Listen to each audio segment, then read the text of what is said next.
పుట్టును, వర్షము వలన అన్నము సమకూడును.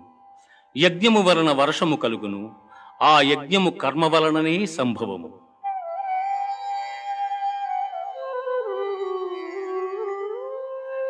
ఏవం ప్రవర్తితం చక్రం నానువర్తయతి హయః అఘాయురింద్రియారామో మోహం పార్థ సజీవతి.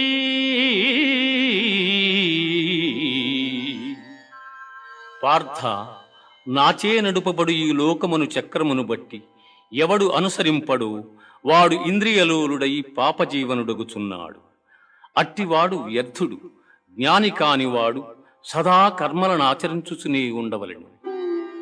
యజ్జదాచరతి శ్రేష్ఠః తత్తదేవేతరో జన